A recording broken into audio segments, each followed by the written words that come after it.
Welcome back guys. तो आज हम अपना मोल कॉन्सेप्ट के इम्पोर्टेंट टॉपिक्स देखने वाले हैं। तो हम पहले डिस्कस करेंगे दैट व्हाट इज मैटर। तो मैटर क्या होता है? मैटर कोई भी चीज़ हो सकती है जो कि मास ऑक्यूपाई करती है और स्पेस और वॉल्यूम है। मतलब किसी भी चीज़ जिसके पास मास है, जो स्पेस ऑक्यूपाई कर रही है और जिसके पास वॉल्यूम है, जैसे कि पेन, आप या फिर बुक। आपके पास मास भी है, आप स्पेस भी ऑक्यूपाई कर रहे हो और वॉल्यूम भी है आपके अंदर। अब वॉल्यूम किससे? ब्लड में, राइट। अब अगर हम बात करें क्या मैटर नहीं है, जो नॉन मैटर है उसके पास मास नहीं होता और वो कोई वॉल्यूम ऑक्यूपाई नहीं करते। जैसे कि हमारी फीलिंग्स आ गई, उसकी कोई हम देख हो ही ना सकते हैं, तो वो नॉन मैटर है, वो उसकी कोई वॉल्यूम ऑक्यूपाई नहीं हो रही, ना कोई स्पेस ऑक्यूपाई हो रही। जैसे कि लव, फाइट, साउंड। अब मैं आपको बोल रही हूँ, अब इसकी कोई वो थोड़ी ना है कि हाँ मैं 2 किलो बोल रही हूँ, 1 किलो बोल रही हूँ। तो it is a non matter thing. अब मैटर की दो क्लासिफिकेशन है, एक है मिक्सचर और एक है प्योर सब्सटेंसेस। मिक्सचर क्या होता है? जिसमें कलेक्शन होता है more than one type of the molecule. और प्योर सब्सटेंसेस क्या होते हैं? जिसमें एक ही तरह का एटम या फिर मॉलिक्यूल रहता है।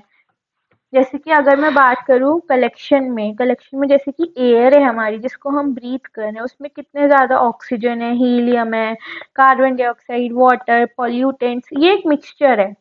प्योर सब्सटेंसेस में क्या है? सिर्फ एक ही टाइप का एटम या फिर मॉलिक्यूल होता है, जैसे कि H2 gas, O2 gas, water, ये सारे हमारे प्योर में आ जाते हैं। अब अगर हम बात करें प्योर सब्सटेंसेस में दो तरह के आते हैं, एक होता है एलिमेंट, एक होता है कंपाउंड। एलिमेंट से आप क्या समझ रहे हो? कोई भी एलिमेंट तो सेम एटम का बना होता है एलिमेंट, जैसे कि N2O2O3 S8P4, ऐसे आप बहुत सारे सोच सकते हो। अब अगर हम बात करें कंपाउंड की, कंपाउंड क्या होता है? डिफरेंट एटम से बना होता है, जैसे कि H2O, CO2, मीथेन, H2SO4। अब अगर हम बात करें मिक्सचर में, मिक्सचर इज अ होमोजीनियस भी हो सकता है, हेट्रोजीनियस भी हो सकता है।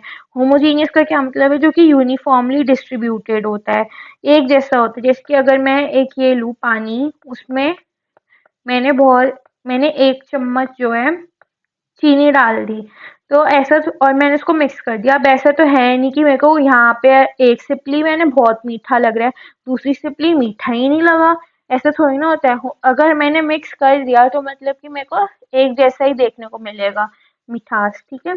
अगर हम बात करें हेट्रोजीनियस की, जो कि यूनिफॉर्मली डिस्ट्रीब्यूटेड नहीं है मिक्सचर में, उसको हम बोलते हैं। अगर मैं लूँ, ये अगेन पानी लिया मैंने और उसमें मिट्टी डाल दी, 1 मुट्ठी।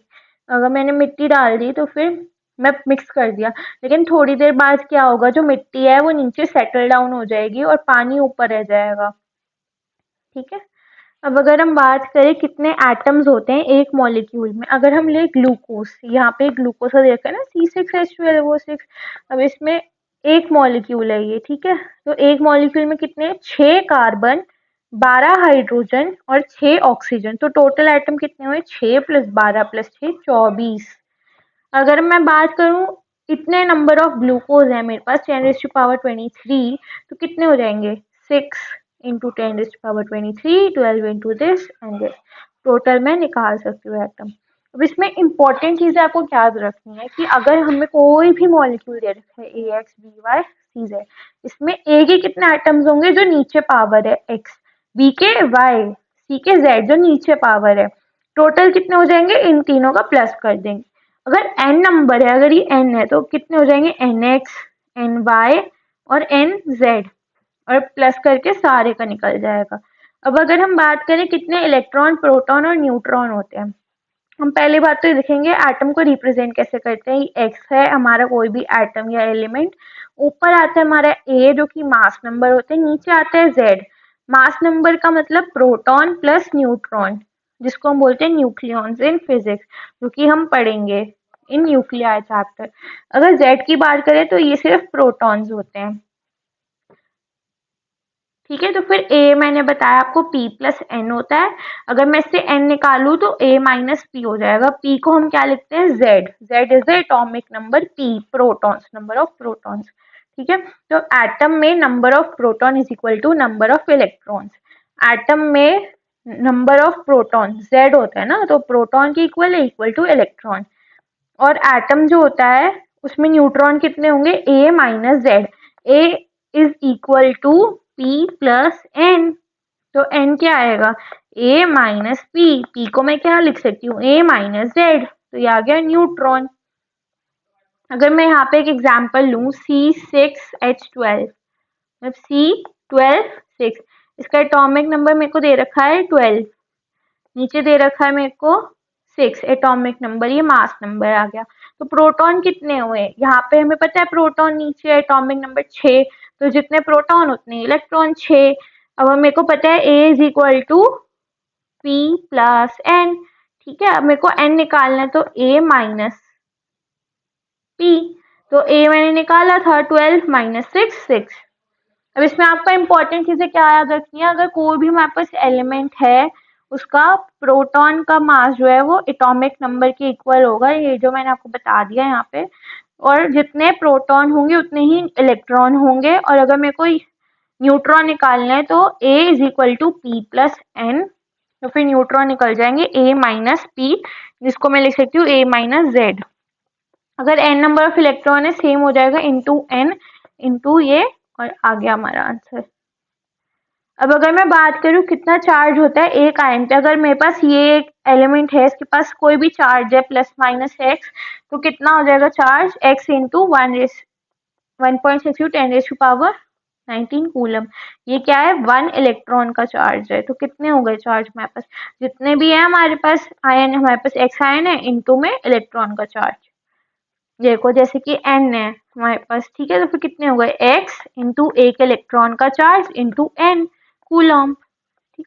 अब अगर हम बात करें मेन टॉपिक मोल पे, मोल, इसमें हमें एक याद रखना है, अवोगाड्रो नंबर होता है जिसको हम n0 या फिर Na से रिप्रेजेंट करते हैं। एक मोल ऑक्सीजन O एटम में कितने होंगे, इतने नंबर ऑफ एटम होंगे।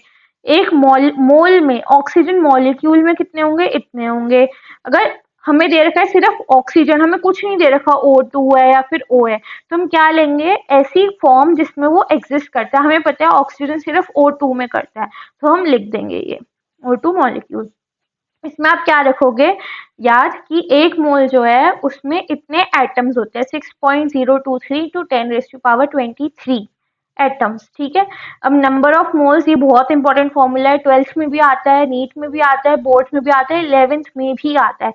मतलब ये तो भाई स्टार मार्क है, हर बार आएगा, बेसिस है ये तो केमिस्ट्री का, ठीक है। Number of moles is equal to given mass, जो भी हमें गिवन मास है अपॉन में मॉलिक्यूलर मास या फिर एटॉमिक मास, ठीक है। डेंसिटी का फॉर्मूला आपको पता ही होगा, बचपन से पढ़ते आ रहे हैं, मास अपॉन वॉल्यूम। मास को मैं ग्राम में लिख सकती हूँ, वॉल्यूम को मैं सेंटीमीटर क्यूब या फिर ml में लिख सकती हूँ। तो फिर अगर मैं वाटर की डेंसिटी देखना चाहूँ, वो होती है 1 ग्राम पर ml। तो इसका बॉइलिंग पॉइंट कितना होता है, 100 डिग्री सेल्सियस, केल्विन में मैं कर दूंगी 1 kelvin, 1 Celsius equal to 273 kelvin. तो अगर 100 है तो कितना हो जाएगा, 273 प्लस 100, तो ये 373 केल्विन, ये आ गया यहाँ पे। मास हमको अभी हमने निकाला, density is equal to mass upon में वॉल्यूम, तो फिर मास कितना आएगा, डेंसिटी इनटू में वॉल्यूम, राइट। और वॉल्यूम अगर मैं ये लिखना चाहूँ वॉल्यूम की टर्म्स में, volume is equal to mass upon में डेंसिटी। अगर हम बात करें आइडियल गैस की कौन सी कंडीशन होती है, PV is equal to nRT, आपकी थर्मो में भी पढ़ाया जाएगा, और बहुत इंपॉर्टेंट कॉन्सेप्ट कह सकते हो आप इसको। तो पी जो है वो प्रेशर है गैस का इन द एटीएम, वी जो है वॉल्यूम है गैस का इन लीटर, एन जो है ना मोल ऑफ गैस है, कितने मोल्स हैं, आर जो है वो 0.081 atomic litre kelvin inverse mole inverse होता है, ये कांस्टेंट होता है। टी जो है वो टेम्परेचर होता है केल्विन में। अगर हम इसको स्टैंडर्ड टेम्परेचर एंड प्रेशर की टर्म में लिखे, अगर मैं ले लूँ पी जो है वो 1 atm है, टी 273, एन 1 मोल, आर इज 0.081। ये जो पी हमने 1 लिया है और टेम्परेचर 273 केल्विन लिया है और नंबर ऑफ मोल 1 लिया है, इसको क्या कहते हैं, standard temperature and pressure, STP condition of the gas, ठीक है। अगर मैं इसको इस वॉल्यूम में पुट कर दूंगी, जैसे कि ये देखो, ये जो है P V equal to n R T है, तो इसको अगर मैं पुट कर दूँ वी, तो एन की वैल्यू मैंने रखी 1 इंटू आर की मैंने रखी 0.081, जो कि कांस्टेंट होता है, उसको आप चेंज नहीं कर सकते, इंटू आर मैंने रख दिया, टी में रख देती हूँ 273 अपॉन में 1। ये 1 कहाँ से आया, P का चला गया नीचे, तो इससे मेरे को क्या मिली, NRTP। तो फिर ये अप्रोक्सीमेटली आता है 22.4 लीटर। अब एटॉमिक मास क्या होता है, एटॉमिक मास क्या होता है, सिंगल एटम का कितना मास है एक एटम में। इसको कैलकुलेट कर कैसे करेंगे, एटॉमिक वेट अपॉन में एवोगैड्रो नंबर। जैसे कि अगर मैं बात करूं कार्बन का, कार्बन में सिंगल एटम में कितना एटॉमिक वेट होता है, 12 ग्राम अपॉन में Na। तो 12 इंटू 1/Na ग्राम्स। तो इसमें अगर मैं इस पे फोकस करूं 1/Na ग्राम्स, 1/Na ग्राम्स को ही हम 12, इसको मैं म्यू लिख रही हूँ, ठीक है, म्यू लिख रही हूँ मैं, म्यू को ही मैं AMU भी लिख सकती हूँ। तो 12 इंटू में म्यू या फिर 12 AMU, जहाँ पे AMU क्या है, 1 AMU is equal to 1/Na gram.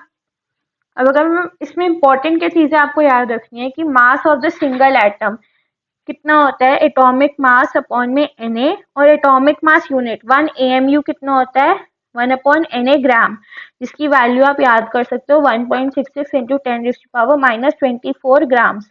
Concentration terms जो है वो हम 12th के सॉल्यूशन चैप्टर में भी पढ़ेंगे दोबारा। तो अगर जो इस लेक्चर में रह जाती हैं आप उसको देख लेना, अगर मैं जब आगे अपलोड करूंगी सॉल्यूशन चैप्टर क्लास 12th का, ठीक है। पहली जो है कॉन्सेंट्रेशन वेट बाय वेट आती है। ये क्या होता है, कितना सॉल्यूट जो है 100 ग्राम सॉल्यूशन में प्रेजेंट है, ठीक है।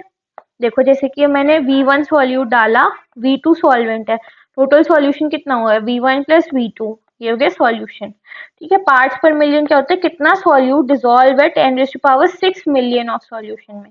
पार्ट्स पर बिलियन में कि कितना सॉल्यूट प्रेजेंट है 10⁻9 ग्राम या फिर 1 billion gram of the solution में। ये देखो मैंने पुट कर दी सबकी वैल्यू। अब मैं इसका रिलेशन क्या लिख सकती हूँ, ये जो है ये देखो, अगर मैं इसको लिखना चाहूँ V1 प्लस V2 इंटू में 10⁻2 इंटू में 10⁻4, तो ये कौन सी टर्म हो गई, ये मेरी हो गई है यहाँ पे मास परसेंटेज। तो मास परसेंटेज इंटू में 10⁻4 इज इक्वल टू ppm, क्योंकि पार्ट्स पर मिलियन होता है, ठीक है। ऐसे ही अगर मैं इसको लिखना चाहूँ V1 प्लस V2 इंटू में 10⁻2 10⁻7, ये क्या हो गया, मास परसेंटेज इंटू 10⁻7। पार्ट्स पर बिलियन को अगर मैं लिखना चाहूँ यहाँ पे V1 प्लस V2 इंटू में 10⁻6 इंटू में 10⁻3, ठीक है। तो ये क्या हो गया, पार्ट्स पर मिलियन इंटू में 10⁻3 पार्ट्स पर बिलियन का फॉर्मूला आ गया, ठीक है। अब बात करें मोल फ्रैक्शन में। मोल फ्रैक्शन में क्या होता है, एक हमारे पास कंटेनर है, उसमें N1 सॉल्यूट के मोल्स है, N2 सॉल्वेंट के मॉलिक्यूल्स है, तो सॉल्यूशन के कितने हैं, N1 प्लस N2। तो अगर मैं इसकी मोल फ्रैक्शन निकालूं, number of moles of the solute upon में number of moles of the solution. Solvent का कैसे आएगा, number of moles of the solvent upon में number of moles of the solution. मैंने यहाँ पे पुट कर दिया। इसमें आप क्या याद रखोगे, x1 की अगर पूछे N1 अपॉन में N1 प्लस N2, x2 की पूछे N2 अपॉन में N1 प्लस N2। जब मैं मोल फ्रैक्शन निकाल रही, एक याद रखना x1 plus x2 is equal to 1, ये यूनिटी होता है, ठीक है। और अगर मैं इसको सिंप्लीफाई करूं, x1 is equal to N1 upon में N1 प्लस N2 को मैं डिवाइड कर दूं by x2 is equal to N1 upon में N1 प्लस N2, यहाँ पे 2 आएगा, ठीक है। तो क्या आएगा यहाँ पे जो है x1 अपॉन में x2, यहाँ पे मैं क्या लिखूंगी N1 अपॉन में N2, और ये कैंसिल हो जाएगा, तो क्या आया N1 अपॉन में N2। तो फिर मैं क्या कह सकती हूँ, मोल फ्रैक्शन जो होती है वो डायरेक्टली प्रोपोर्शनल टू मोल्स के होती है। तो ये था हमारा मोल फ्रैक्शन के कुछ इंपॉर्टेंट टॉपिक्स जो आपको पता ही होने चाहिए, बहुत इंपॉर्टेंट है। तो अगर आपको ये अच्छा लगा प्लीज़ इसको लाइक करना, शेयर करना और मेरे चैनल को सब्सक्राइब करना। ऐसी और ही वीडियोस आपकी आती रहेंगी। और मेरा प्लान ये है कि नीट 2024 से पहले मैं आपका सारा सिलेबस करा दूँ, कम से कम 2 बार ही तो करा ही दूँ। तो प्लीज़ मेरे को सपोर्ट करिए अगर आप चाहते हैं तो। अगर आपको अच्छा लगा, thank you so much, God bless you.